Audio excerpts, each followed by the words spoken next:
विश्वविद्यालय और छात्रावास क्या रहा आपके जीवन में प्रभाव?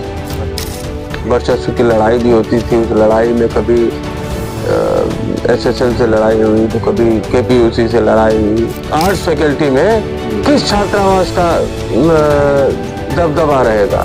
देश में सर्वाधिक सुव्यवस्थित जहाँ पर अध्यापन हो रहा है वो इलाहाबाद विश्वविद्यालय। NIRF रैंकिंग जो आती है उसमें कहाँ पिछड़ जाता है विश्वविद्यालय? हिमालय की कंदराओं पर ही केवल साधना नहीं होती, साधना का एक केंद्र इलाहाबाद का की एक धरती भी है।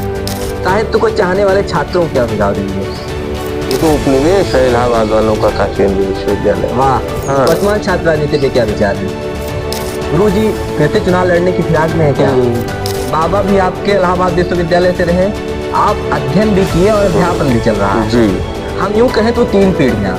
शहर गाँव गाँव बनते बिगड़ते हैं रोज। भला हो उस दोस्त का जो एक दोस्त को एक शहर पहुंचाता है, क्योंकि ना शहर पहुंचते ना इतनी कहानियां बनती। कहानियां तो अलग, किस्से ढेर सारे बने।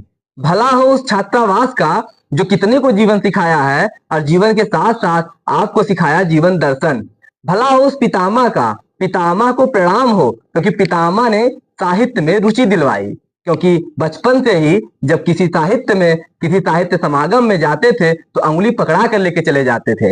इन सभी के बीच जब उस विश्वविद्यालय में पहुंचते हैं, उस विश्वविद्यालय में साहित्य से अलग राजनीति से जुड़ा और शिक्षा से जुड़ा एक अलग मार्ग मिलता है। यूं कहें तो राजनीति तो अपने ही होम डिस्ट्रिक्ट से मिलती गई, लेकिन जब विश्वविद्यालय पहुंचते हैं तो विश्वविद्यालय में अध्ययन की एक अलग रुचि मिलती है। फिर राजनीति और अध्ययन में एक द्वंद्व होता है, लेकिन अध्ययन जीत जाता है, शिक्षा जीतती है, राजनीति से मोह भंग होता है। अच्छे खासे पद को छोड़कर अध्ययन की तरफ निकलते हैं।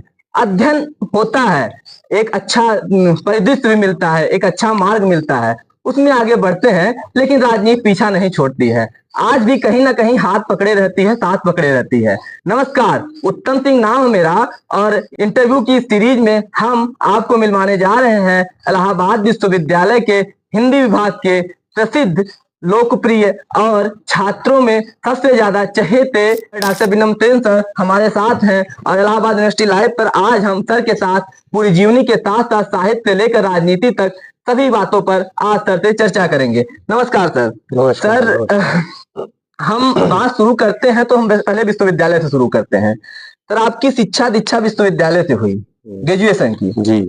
उसके बाद आप सर पहुंचे अपने होम डिस्ट्रिक्ट। बिल्कुल। वहां से चली आपकी शिक्षा आगे की, PhD हुई गोरखपुर विश्वविद्यालय से। इसके बाद सर आप बुंदेलखंड विश्वविद्यालय से विश्वविद्यालय में आपका पहला एज ए असिस्टेंट प्रोफेसर आपकी ज्वाइनिंग हुई। जी।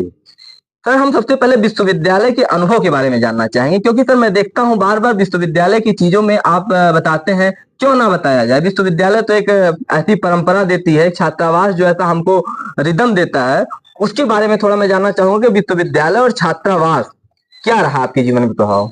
ये मेरे जीवन में विश्वविद्यालय और छात्रावास का वही प्रभाव रहा जो एक घड़े के निर्माण में एक कुम्हार का होता है।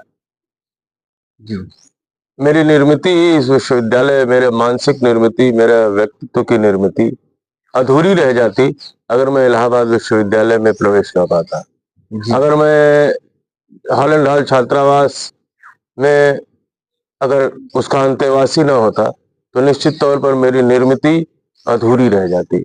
मैं मानता हूं कि मेरे व्यक्तित्व के संपूर्ण विकास में जी इस इलाहाबाद विश्वविद्यालय का अहम और महत्वपूर्ण योगदान है, और इसके लिए मैं जीवन भर इस विश्वविद्यालय और अपने छात्रावास हॉल एंड हॉल का ऋणी रहूंगा।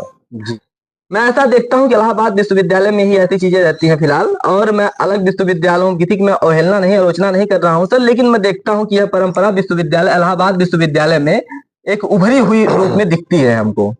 क्या ऐसा इलाहाबाद विश्वविद्यालय में ही, या आप बुंदेलखंड यूनिवर्सिटी या आप गोरखपुर गए उसमें क्या कौन सी परंपरा? किस जैसे अपनत्व की परंपरा या फिर जीवन दर्शन जो आप हमेशा बताते हो? देखिए, अपनत्व तो हर विश्वविद्यालय का अपना एक होता ही है आकर्षण जी, कि अपने लोगों को अपनत्व के भाव से देखता है जी। लेकिन और विश्वविद्यालयों में अपनत्व भी प्रोफेशनल होता है जी। और इलाहाबाद विश्वविद्यालय का अपनत्व जो है घरेलू है, पारिवारिक अपनत्व होता है। ये अंतर इस दृष्टि से इलाहाबाद विश्वविद्यालय और विश्वविद्यालयों से अलग है। जैसे काशी हिंदू विश्वविद्यालय है, वहाँ के लोग भी आपस में अपनत्व भाव से जुड़े होते हैं जी। लेकिन तब तक जब तक अपना कोई नुकसान न हो रहा हो। जी।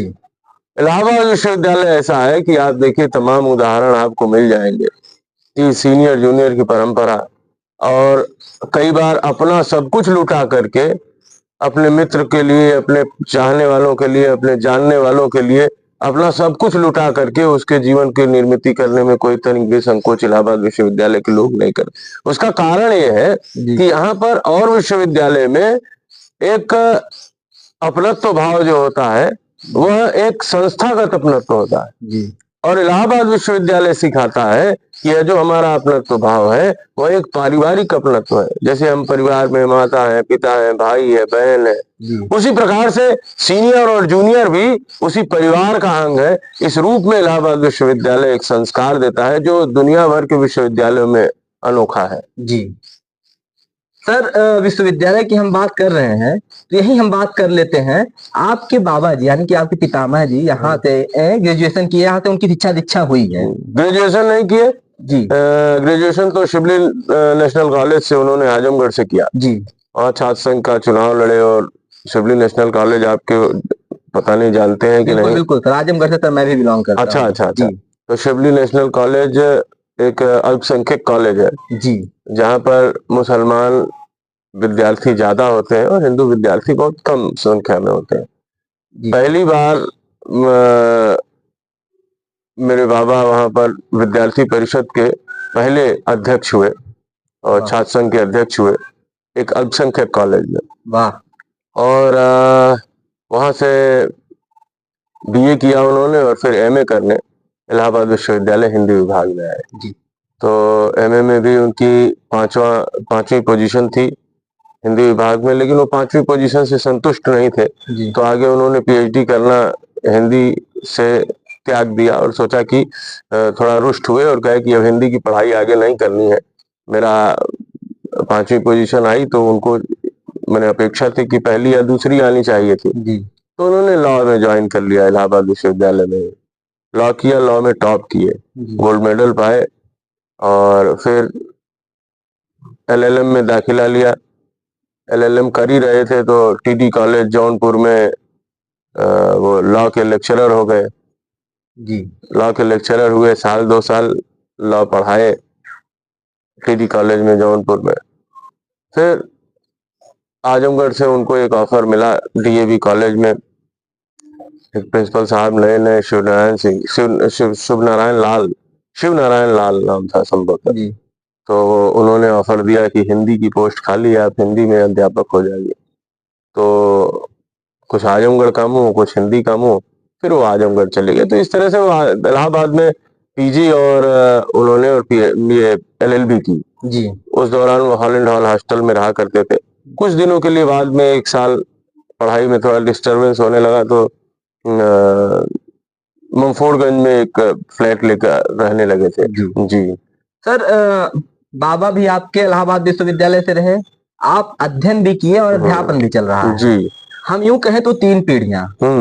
तो 3 पीढ़ियों का मैं तुलनात्मक एक दिशा चाहता हूँ, तुलनात्मक एक ओवरव्यू चाहता हूँ सर कि क्या रही है तब की चीजें, आपके अध्ययन की समय की चीजें, आप इस समय अध्यापन भी कर रहे हैं, तो सर क्या तुलनात्मक रहा? कुछ बदलाव, अच्छी चीजें या बुरी चीजें? देखिए, बदलाव तो प्रकृति का नियम है। जी सर। और जब समाज बदल रहा है तो संस्था भी बदलेगी। बिल्कुल। लोग बदल रहे हैं, संस्था किससे होती है? हमसे, आपसे होती है। जी सर। संस्था कोई ईंट पत्थर से या उससे तो बनी नहीं है, दीवार से केवल संस्था नहीं होती है ना। जी। संस्था के लिए व्यक्ति कैसा है, समाज कैसा है, इन सारी चीजों का संस्था पर प्रभाव पड़ता है जैसे कि व्यक्ति पर पड़ता है। जी। तो बदलाव तो निश्चित तौर पर हुआ है। कुछ सकारात्मक बदलाव होते हैं, कुछ नकारात्मक बदलाव होते हैं। उस समय मेरे बाबा एक किस्सा सुनाया करते थे। जीएन झा जी शायद उस समय वाइस चांसलर हुआ करते थे। एएन झा या जीएन झा जी, दोनों में से कोई एक, मुझे ठीक से स्मरण नहीं है। 1 महीने तक किसी छात्र आंदोलन में विश्वविद्यालय बंद हो गया, जी। साइन डाइव बंद, पूर्णतया बंद। छात्रों अच्छा। ने 1 महीने तक विश्वविद्यालय को घेर लिया और विश्वविद्यालय बंद रहा। और गंगानाथ झा सिविल लाइंस में कहीं रहा करते थे, जी। उनके घर पर छात्रों ने उनको बंधक बना लिया जी। और एक आंदोलन चला, फिर बाद मांग मानी गई तो 1 महीने बाद विश्वविद्यालय खुला। जी। तो जो लोग कहते हैं कि छात्र राजनीति में अब गिरावट आ गई, या गिरावट आई या नहीं आई, ये मैं तय करने वाला कौन हूं। लेकिन उस समय भी विश्वविद्यालय में इसी प्रकार के आंदोलन हुआ करते थे, तीव्र आंदोलन हुआ करते थे। जी। आज भी तीव्र आंदोलन हो रहा है। तो अब वो आंदोलन की मर्यादा के बारे में या इसके बारे में या विश्वविद्यालय के अध्यापन के बारे में तब भी लोग बताते हैं कि अमर सिंह जी जब इंग्लिश में पढ़ाते थे तो हिंदी, फिलॉसफी, अंग्रेजी, इतिहास, सारे विषयों के विद्यार्थी वहां पढ़ने जाते थे। आज भी आपके विश्वविद्यालय में ढेर सारे ऐसे अध्यापक हैं जो विभिन्न विभागों के लोग वहां पढ़ने जाते हैं उनसे, चाहे उनका क्लास हो चाहे ना हो, चाहे उनका विभाग हो चाहे ना हो, रुचि के नाते। जी। तो सवाल ये है कि समय बदलता है और समय के साथ साथ कुछ ना कुछ परिवर्तन आता ही है, जी। लेकिन वो परिवर्तन सकारात्मक नकारात्मक की दृष्टि से नहीं बल्कि समाज के सापेक्ष देखना चाहिए कि समाज कैसा है उस हिसाब से कैसा। इलाहाबाद विश्वविद्यालय उस समय जब 1955-56 की बात हम लोग कर रहे हैं, जी। तो उस समय जैसा समाज था जी। उसका दर्पण था इलाहाबाद विश्वविद्यालय, और उस समय के समाज में अव्वल था। जी। एक हमारे जो समय एक कई छात्र संघ के शायद हाँ अध्यक्ष भी रहे, 56-57, हाँ उसी के आसपास। L D Tiwari ji. रहे हो। जी। तो आप ये समझिए कि ये विश्वविद्यालय जी। आप जिसकी बात कर रहे हैं, जी। ये जिस दिन से स्थापित हुआ उसी दिन से इसकी गरिमा, उसके कुछ वर्षों में ही इसने अपनी एक गरिमा, एक छवि बना ली, और इस रूप में बना ली कि वो एक प्रबुद्ध लोगों को एक रॉ मटेरियल लेता है, प्रबुद्ध बनाकर भेजता है। इलाहाबाद विश्वविद्यालय में हैदराबाद विश्वविद्यालय, चेन्नई विश्वविद्यालय, दिल्ली विश्वविद्यालय की तरह बहुत इलीट क्लास के बच्चे नहीं आते हैं, जी। वो सामान्य परिवार के बच्चे आते हैं। हम आप सभी लोग सामान्य परिवार के हैं, कोई हम लोग बहुत एलीट क्लास के बच्चे नहीं है। लेकिन ये इलाहाबाद विश्वविद्यालय की खूबी ये है कि ये सामान्य परिवार के बच्चों को एलीट संस्कार दे करके समाज में भेजता है, आगे बढ़ाता है, आईएएस बनाता है, पीसीएस बनाता है, उच्च शिक्षा के रोजगार में ले जाता है। न्यायाधीश के देखिए आप इलाहाबाद विश्वविद्यालय के लॉ फैकल्टी से हर वर्ष मुझे लगता है कि ढेर सारी संख्या, बड़ी संख्या में न्यायाधीश निकलते हैं। तो ये बड़ी बात है किसी एक विश्वविद्यालय के लिए, कोई वातावरण में है जिसके एक मतलब एक अजीब प्रकार का आनंद हो, जिसके वातावरण में ही एक ज्ञान मतलब प्रवाहित हो रहा हो, वैसा विश्वविद्यालय अगर देखा जाए कहीं तो वो इलाहाबाद विश्वविद्यालय है। सर मैं अंतर की बात कर रहा था। वर्तमान छात्र उस समय के छात्र, वर्तमान अध्यापक उस समय के अध्यापक, आपके अध्ययन के समय या फिर अगर आपके बाबा जी कुछ बताए हों। हम परिवर्तन में सकारात्मक नकारात्मक की बात कर रहे थे, कुछ सुझाव मैं चाहूंगा कि अगर वर्तमान में कमियां हैं तो सुझाव क्या होना चाहिए, अगर कमियां नहीं है तो क्या विश्वविद्यालय पूर्णतः सही है? अब देखिए कमी है कि नहीं है, अब मैं तो मानता हूं कि कमी नहीं है जी। कमी इसलिए नहीं है क्योंकि जब मैं देख रहा हूं कि आप 1955 के इलाहाबाद विश्वविद्यालय से तुलना कर रहे हैं जी, जब धीरेन्द्र वर्मा थे, राम कुमार वर्मा थे, जगदीश गुप्त रहे, है ना जी, रघुवंश थे, ये 55, 58, 56 की बात कर रहे हैं हम लोग। तो आप उस समय की बात कर रहे हैं, और उस समय देश के और विश्वविद्यालयों की क्या स्थिति थी उससे आप तुलना करेंगे जी। तो आज आप जब सही और कमी की बात करेंगे जी, तो आज तो उस समय तो हवाई जहाज इलाहाबाद से नहीं चलता था ना जी, तो आज की तुलना आप उस समय से कैसे करेंगे जी? आप तुलना इस रूप में कर सकते हैं ना जी, कि 1955 में जो देश भर में इलाहाबाद विश्वविद्यालय की ख्याति थी या जो उसकी परंपरा थी, आज भी क्या वो देश भर में उसकी परंपरा और ख्याति है, या बच्चों रोज छात्रों की सुविधा की दृष्टि से विश्वविद्यालय उतना ही है, इस रूप में उसकी तुलना कर रही। तो आप देखिए कि मैं नाम क्या लूं अच्छा नहीं है, देश के जिस भी प्रतिष्ठित विश्वविद्यालय का आप नाम लेना चाहते हो ले लीजिए। जी देश में कोई भी ऐसा विश्वविद्यालय जिसको आप बहुत सम्मानित और बहुत प्रतिष्ठित मानते हो, जी वहां हम लोगों के विद्यार्थी, कोई यूजी करके पीजी करने गया है, कोई पीजी करके पीएचडी करने गया है। ढेर सारे विद्यार्थी देश के हर विश्वविद्यालय में हम लोगों के गए हैं जी और जाकर पछताते हैं। क्यों पछताते हैं जानते हैं? जी वहां क्लास नहीं चलती है। अध्यापक बड़ी बड़ी बात करके चाय की दुकान से निकल जाते हैं। विद्यार्थी को स्कॉलर पढ़ाता है, रिसर्च स्कॉलर पढ़ा देता है, कभी कोई और पढ़ा दिया, कभी पता चला रोज मैसेज ही आ रहा है, आजकल तो व्हाट्सएप का जमाना है, मैसेज कर दिया कि क्लास नहीं चलेगी, मीटिंग में हूँ, सेमिनार में जा रहा हूँ। लड़के यहाँ इलाहाबाद विश्वविद्यालय से बेटरमेंट के लिए गए, दिल्ली गए, कलकत्ता गए, बेंगलोर गए, चेन्नई गए, हैदराबाद गए, बीएचयू गए, तमाम जगह गए, लेकिन वो बेटरमेंट उनको होता दिखाई नहीं पड़ता है, पश्चाताप करते हैं जब भी विश्वविद्यालय मिलते हैं। जी तो इस दृष्टि से आप देखिए तो आज देश में सर्वाधिक सुव्यवस्थित जहां पर अध्यापन हो रहा है वो इलाहाबाद विश्वविद्यालय है। ऐसा मतलब, और मैं आज से नहीं कह रहा हूँ, ये मैं विगत 6-7 सालों का अनुभव, जब से मैं इलाहाबाद आया हूँ, जी 5-6 सालों का अनुभव मैं बता रहा हूँ। मैं जिस विश्वविद्यालय में एक कवि के नाते, एक साहित्य अध्यापक के नाते, एक साहित्यिक अभिरुचि के नाते देश के विभिन्न विश्वविद्यालयों में जाने का अवसर मिलता है, जी सेमिनार में, कॉन्फ्रेंस में, संगोष्ठियों में भाषण देने। मैं देखता हूँ कि किस प्रकार से इलाहाबाद विश्वविद्यालय के विद्यार्थी आज भी संतुष्ट हैं बनस्पत और विभागों के जी विद्यार्थी। मैं तो अपने हिंदी विभाग के अनुभव से तो ये कह सकता हूँ जी कि देश में सर्वाधिक अध्यापन जहां पर हो रहा है, देश में सर्वाधिक जहां पर नियमित कक्षाएं चल रही हैं, देश में सर्वाधिक जहां पर नियमित कक्षाओं के साथ साथ परिश्रम पूर्वक अध्यापक पढ़ाते हैं, उसमें से एक विभाग हिंदी विभाग है इलाहाबाद विश्वविद्यालय का। तो मैं अपने विभाग की दृष्टि से, या ढेर सारे विभागों को और भी मैं जानता हूँ, संस्कृत विभाग है, फिलॉसफी विभाग है, इन सारे विभागों में मैं ये कह सकता हूँ, दावे से कह सकता हूँ कि देश के प्रमुख विभागों में सर्वोच्च स्थान पर इन विभागों का नाम आएगा जब आप इस छात्रों की दृष्टि से उसका आकलन करेंगे। एनआईआरएफ रैंकिंग जो आती है उसमें कहाँ पिछड़ जाता है विश्वविद्यालय? अब उसका टेक्निकल, अब देखिए मैं तो साहित्यिक आदमी हूँ जी और हिंदी पढ़ाता हूँ, जी तो टेक्नोलॉजी से थोड़ा सा उतना ही जानता हूँ कि उसकी मोबाइल क्राइटेरिया तो कैसे है चलाना है और जी क्या जी है, क्राइटेरिया ढेर सारे उसका उसके होते हैं। क्राइटेरिया क्या है मुझे पता नहीं है। जी और एनआईआरएफ में क्यों रैंकिंग घट रही है इसके बारे में भी मुझे जानकारी नहीं है, जी लेकिन निश्चित तौर पर उस पर हम लोगों को विचार करना चाहिए। जी और टेक्नोलॉजी के दौर में थोड़ा सा हम लोगों को, अब जैसे बहुत सारी चीजें हैं कि एनआईआरएफ में किन किन क्राइटेरियाज को का पालन करना चाहिए, ये अगर मैं जानता तो निश्चित तौर पर आपसे वो बात शेयर करता कि क्यों ऐसा है। सर छात्रावास में भी आप रहे, बढ़िया अनुभव रहा? बढ़िया, बहुत अच्छा रहा।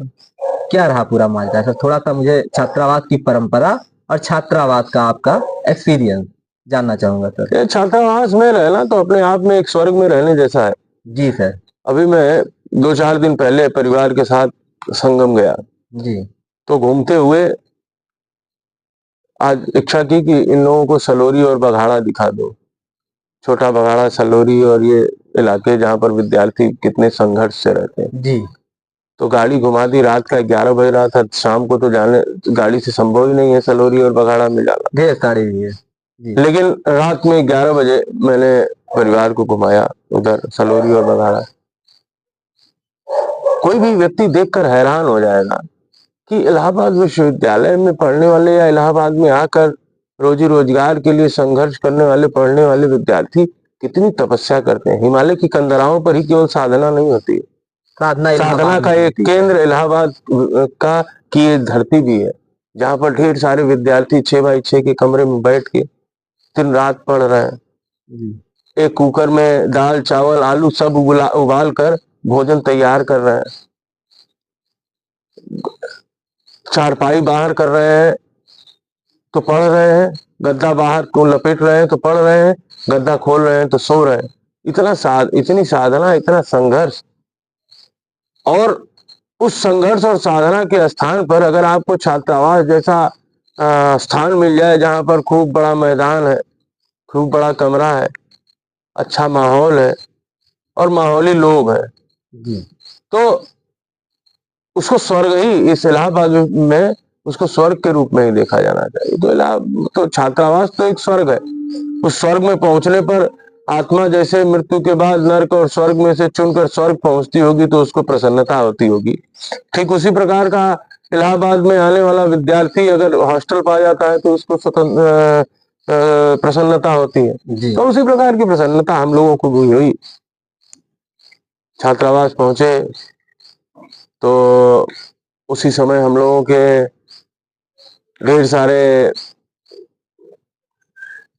साथी हम लोग एक साथ आए थे छात्रावास में। कई वर्षों से रेड नहीं पड़ी थी। जी कई वर्षों के बाद रेड पड़ी थी और लगभग 100 कमरे खाली हुए थे। 100 नहीं, 100 तो सारे कमरे ही थे।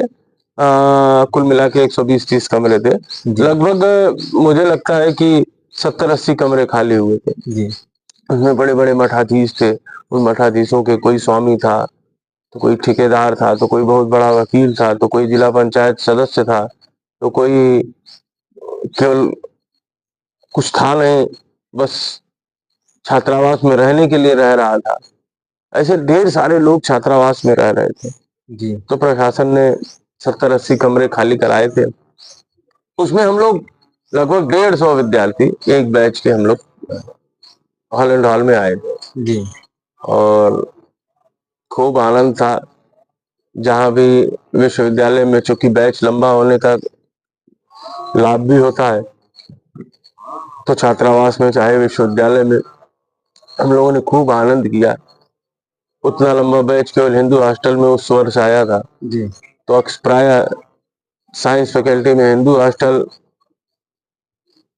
और आर्ट्स फैकल्टी में हॉल एंड हॉल हॉस्टल। जी तो हम लोग मैंने छात्रावास का एक प्रकार का आप कह सकते हैं कि वर्चस्व भी चलता था और वर्चस्व की लड़ाई भी होती थी। उस लड़ाई में कभी एसएसएल से लड़ाई हुई, तो कभी केपीयूसी से लड़ाई हुई, तो कभी रिजर्वेशन काउंटर एक था हॉल एंड हॉल कैंटीन के सामने, जी तो उस रिजर्वेशन काउंटर अपने आप में लड़ाई की जड़ था। तो ये लड़ाई कैसा झगड़ा वर्चस्व था? मारपीट। वर्चस्व किस चीज का था? वर्चस्व छात्रावास के 20 होने का वर्चस्व कि मतलब कौन से छात्रावास का मतलब आर्ट्स फैकल्टी में जी किस छात्रावास का दबदबा रहेगा। मतलब जी वो दबदबा क्या, तो हाँ विद्यार्थियों के विद्यार्थी जीवन विद्यार्थी में जीवन में क्या है दबदबा क्या, तो मतलब हम आगे वाली सीट पर हॉल एंड हॉल का ही बच्चा बैठेगा, जी उसके पीछे बाकी सारे बैठेंगे। जी या अगर कह दिया तो लॉन जेके मेहता लॉन में इस समय केवल ये फला छात्रावास के लोग रहेंगे, बाकी लोग नहीं बैठेंगे इधर। जी तो इस प्रकार का दबदबा और दबदबा, देखिए इलाहाबाद विश्वविद्यालय लखनऊ विश्वविद्यालय की तरह का विश्वविद्यालय कभी नहीं रहा। लखनऊ विश्वविद्यालय में दबदबा जो है बंदूक और गोली का दबदबा होता था। जी इलाहाबाद विश्वविद्यालय में माहौल का दबदबा होता था। जी तो बाद में परंपराएं एक दो घटनाएं हुई, वो भी कोई बहुत विशेष घटना नहीं हुई। तो सामान्य वो तो समाज जीवन में कभी भी कहीं भी हो सकता है। लेकिन इलाहाबाद विश्वविद्यालय में आप देखिए छात्र संघ हो या छात्रावास हो, कोई बहुत अपराधीकरण उसका नहीं हुआ जी जितना लखनऊ विश्वविद्यालय में हुआ। जी लखनऊ विश्वविद्यालय का कोई चुनाव ऐसा नहीं है जिसमें हत्या और उसके बिना कोई चुनाव बीता हो। जी तो ये एक थोड़ा इस दृष्टि से इलाहाबाद विश्वविद्यालय अलग है। जी सर, छात्र संघ की आप बात कर रहे थे, मैं छात्र संघ पे आऊंगा। उससे पहले एक सवाल मेरा, मैं एक वीडियो आपकी देख रहा था। आप उसमें बता रहे थे कि आप जो छात्रावास में पहुंचे उसमें उसमें जो सीनियर आपके बैठे थे वो उसी समय के थे जिस समय आपका जन्म हुआ हाँ, था। कल अभी मिले थे मुझको वो जी सीनियर। बताइए थोड़ा सा उसके बारे में।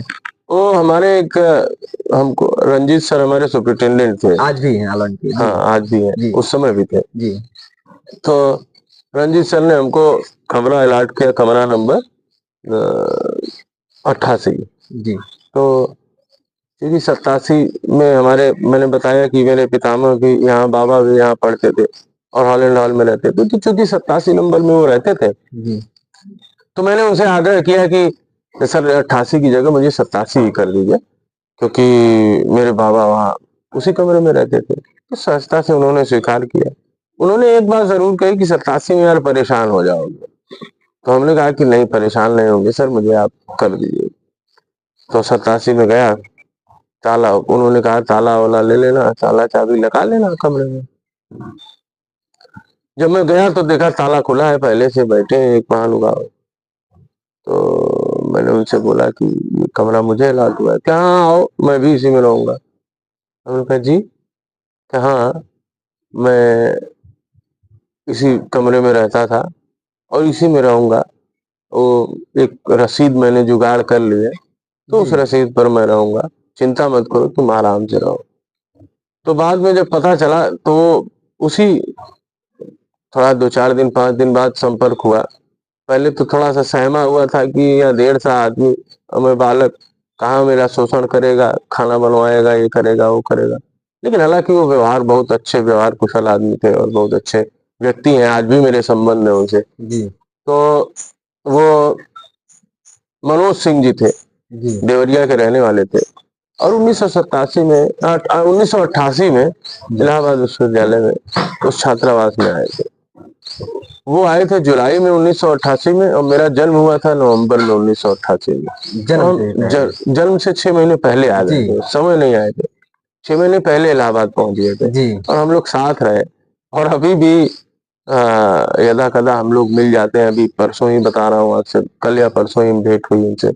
तो इस रूप में कुछ लोग रहते थे, लेकिन अब उस समय जो लोग रहते थे, वो पढ़ने लिखने वाले लोग थे, बौद्धिक लोग थे जी और उन लोगों के रहने से बाद में एहसास हुआ कि उन लोगों के रहने से थोड़ा हम लोगों को सुविधा भी थी। सुविधा किस रूप में थी? पढ़ाई लिखाई की सुविधा थी। वो लोग अनुभवी थे, पीसीएस दे रहे थे, आईएएस दे रहे थे, तमाम रोजगार की नौकरियों की परीक्षा दे रहे थे और कोई न कोई हर विषय का विशेषज्ञ था। कोई फिलॉसफी का विशेषज्ञ था, कोई हिंदी का विशेषज्ञ था, कोई केमिस्ट्री का विशेषज्ञ था, कोई और विषय का विशेषज्ञ था। तो उनकी विशेषज्ञता का भी लाभ मिलता था।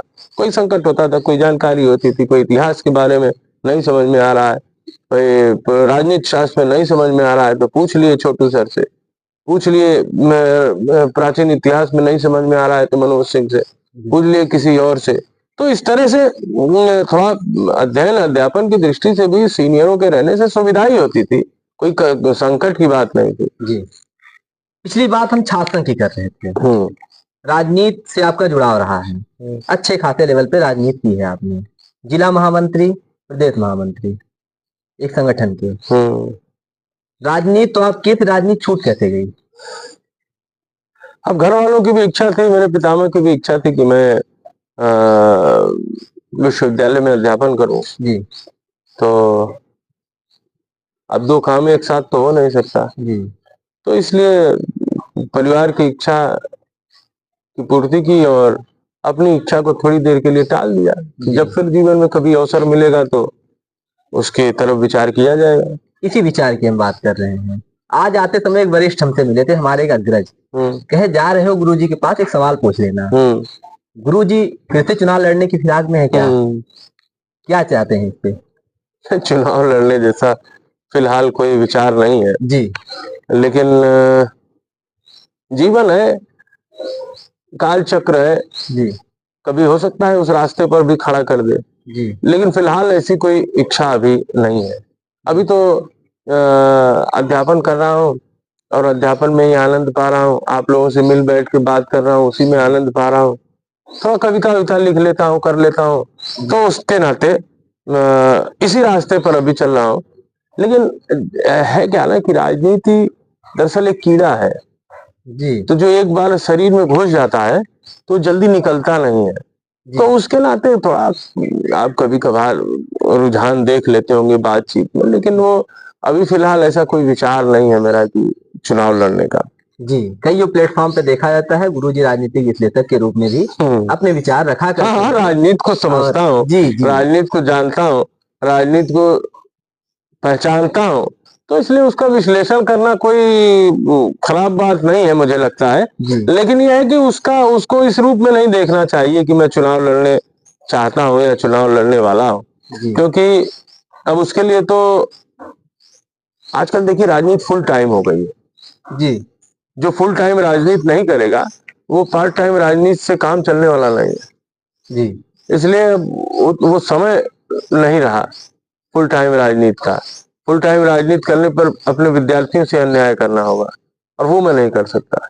मैं जो भी काम करता हूँ ईमानदारी से करता हूँ। जी अगर राजनीति करूंगा तो वो भी ईमानदारी से करूंगा।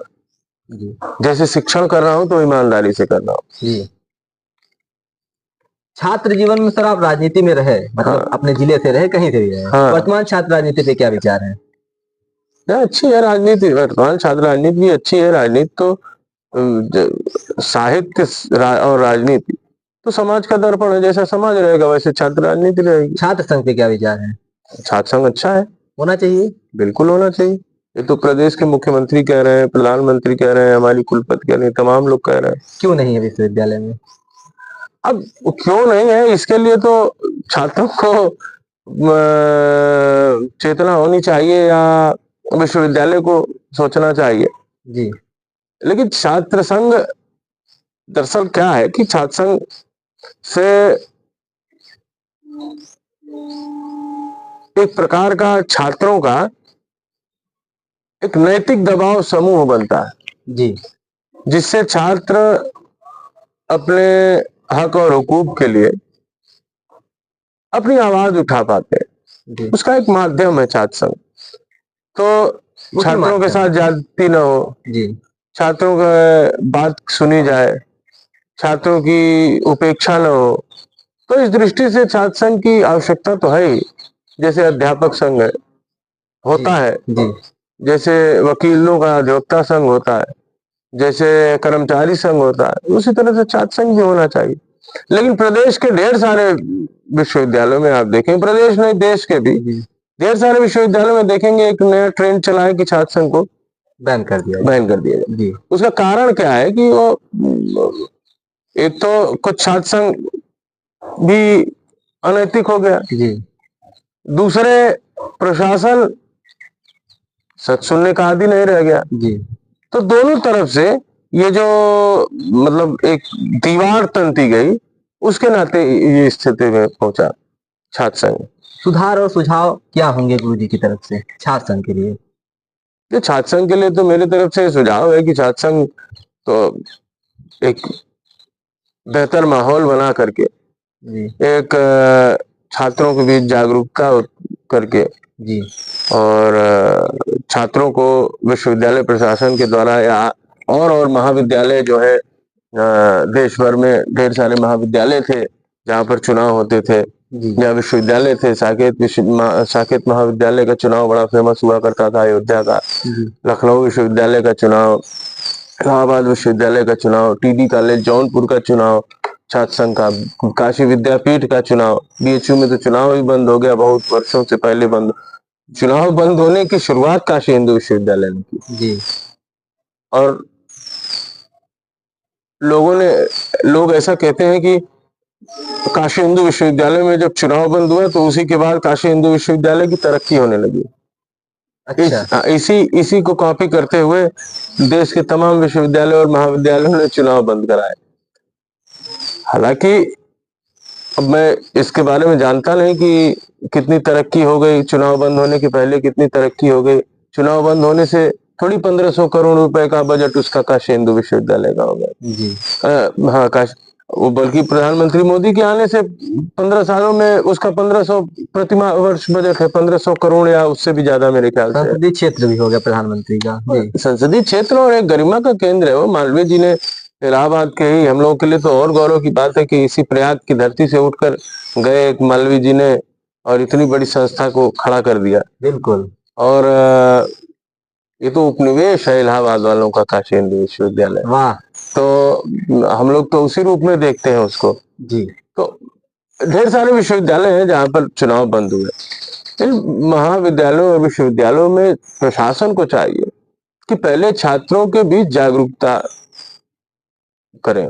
मेरा ये सुझाव है जी छात्रों को बताएं कि छात्र संघ क्या है, छात्र संघ की जिम्मेदारी क्या है, छात्र संघ की आवश्यकता क्या है, छात्र संघ होना कैसा चाहिए, उसका आदर्श रूप क्या है ना, नेता कैसा होता है, समाज कैसा होता है। इसके लिए एक कार्यशाला और 10 दिन, 5 दिन, 15 दिन की कार्यशाला हर महाविद्यालय और कॉलेज में होनी चाहिए, विश्वविद्यालय में होनी चाहिए। और फिर एक प्रयत्न पूर्वक एक छात्र संघ का चुनाव कराया जाना चाहिए, जिससे नियत समय के अंतर्गत, जिससे लिंग 2 कमेटी आई। क्यों आई? जी अगर देखिए छात्र संघ में कठिनाई नहीं थी, हम लोग जब पढ़ते थे तो आदरणीय रघुनाथ द्विवेदी सर थे। जी रघुनाथ द्विवेदी सर की लड़का था संभवतः, जी वो BA 3rd ईयर में था, हम लोगों से सीनियर था। जी और उनकी लड़की संभवतः MA कर चुकी थी, जी तो ऐसा लोग बताते थे। तो उनकी लड़की और लड़के दोनों BA और MA में थे, और वो यहाँ से अध्यक्ष का चुनाव लड़ते थे। अच्छा 2005 की बात मैं बता रहा हूँ, वो लड़े थे। 6 से 11 तक तो चुनाव तो बंद हो गया था सर। 5 की बात मैं हाँ बता रहा 5 हूँ। में जी 5 में वो अध्यक्ष का चुनाव लड़े थे, जी और हेमंत सिंह टुन्नू संभवतः चुनाव जीते थे, या अजीत यादव, मुझे ध्यान नहीं रहा, लेकिन उस साल वो चुनाव 2005 में वो अध्यक्ष का चुनाव लड़े थे। जी उसके पहले भी लड़ते थे।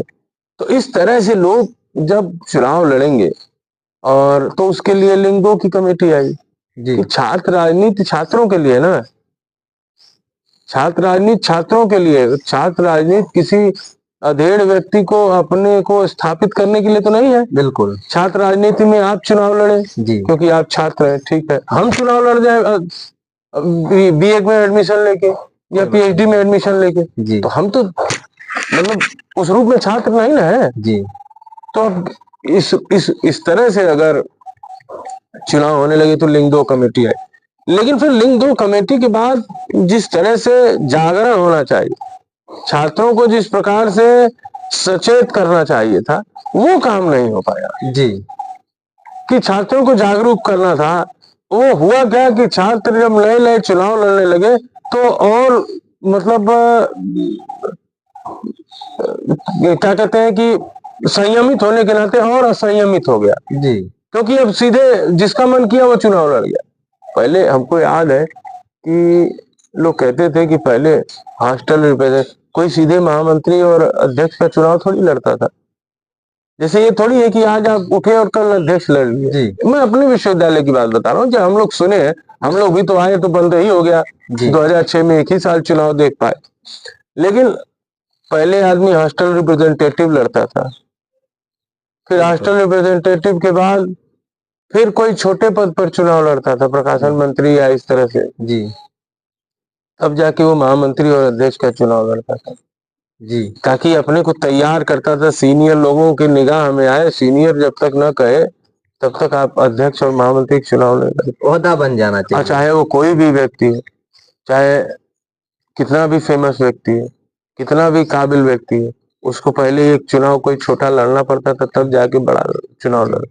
अब क्या है, अब ये बल्कि एक संयत तरीका था, लेकिन अब वो इतना असंयत हो गया कि हमारा मन किया आज अध्यक्ष लड़ने का, पोस्टर लगा दिए, अध्यक्ष का चुनाव लड़ गए। जी तो उससे नुकसान किसका है?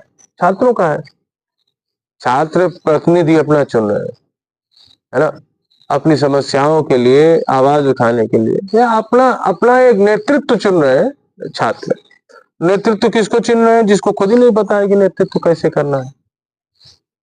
उसको लग रहा है केवल गाली देना और गेट तोड़ देना या सड़क पर धरना दे देना, यही नेतृत्व, यही नेतृत्व तो नहीं है ना। जी नेतृत्व का एक पक्ष हो सकता है, या गाली देना तो कोई पक्ष नहीं है। जी किसी अध्यापक को, किसी कर्मचारी को, किसी गार्ड को, किसी इस तरह से, ये तो कोई पक्ष नहीं है। गाली देना तो कोई पक्ष ही नहीं है। जी लेकिन मतलब धरना देना, आंदोलन करना, ये तो एक पक्ष है ना।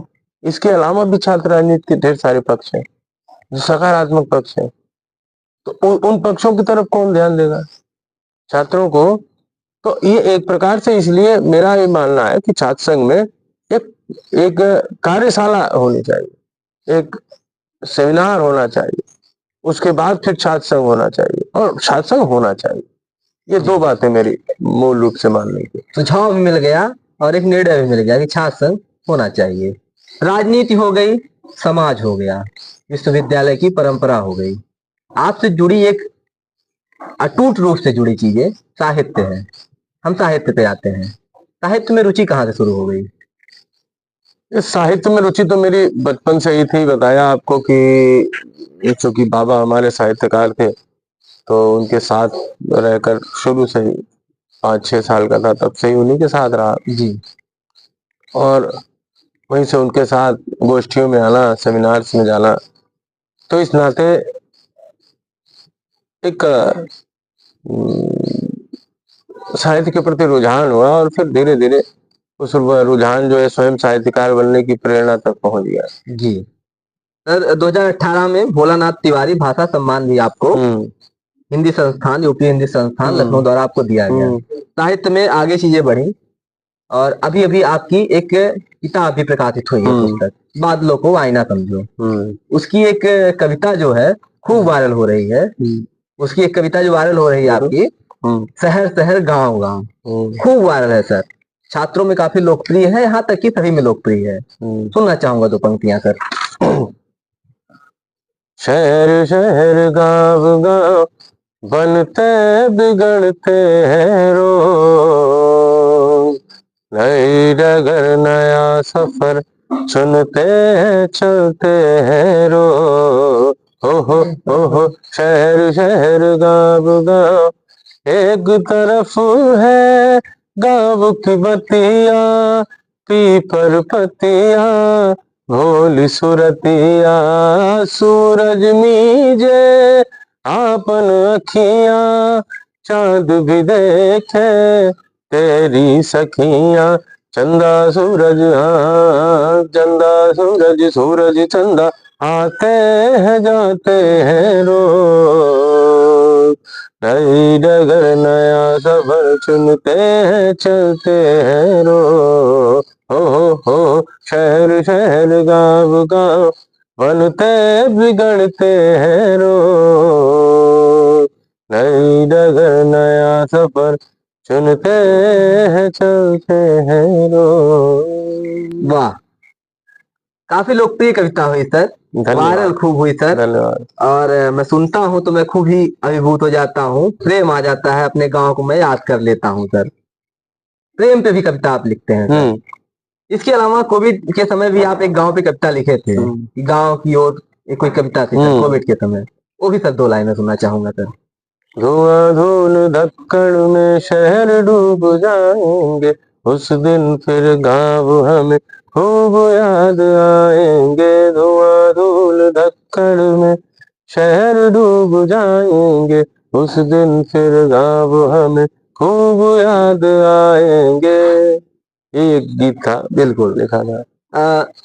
साहित्य में सर अभी आपकी जो पुस्तक प्रकाशित हुई है, बादलों की आईना समझे, इसमें काव्य है ढेर सारा, इसी कुछ विशेषता जानना चाहूंगा सर। अब विशेषता तो पाठक बताएंगे। बिल्कुल। विशेषता तो लेखक क्या बताएगा, लेखक के मन में जो एक सप्ताह में पहला संस्करण, हाँ 1 सप्ताह में पहला संस्करण समाप्त हो गया, दूसरा संस्करण आ गया, और दूसरा संस्करण भी समाप्त प्राय हो गया।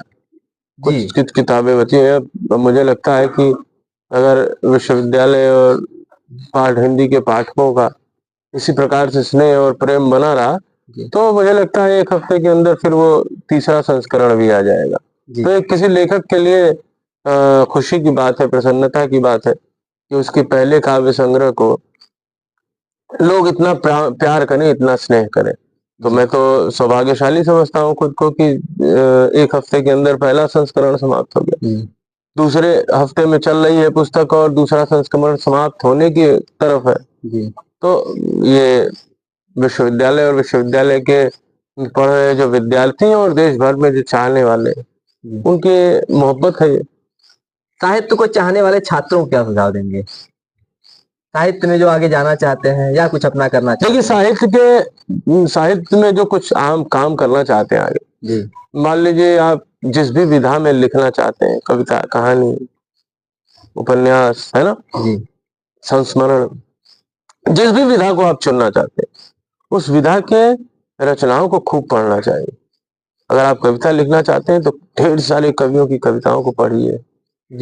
और अगर आप पढ़ेंगे नहीं तो आपकी भाषा का परिष्कार नहीं होगा, आपके विचारों का नयापन नहीं होगा।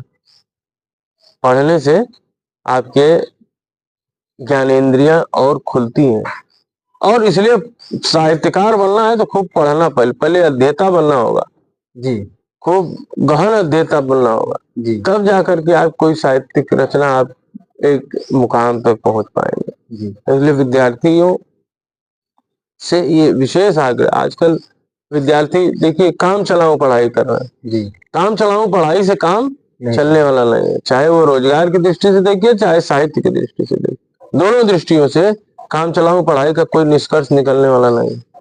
जी इस काम चलाओ भटकाव से बचे कैसे?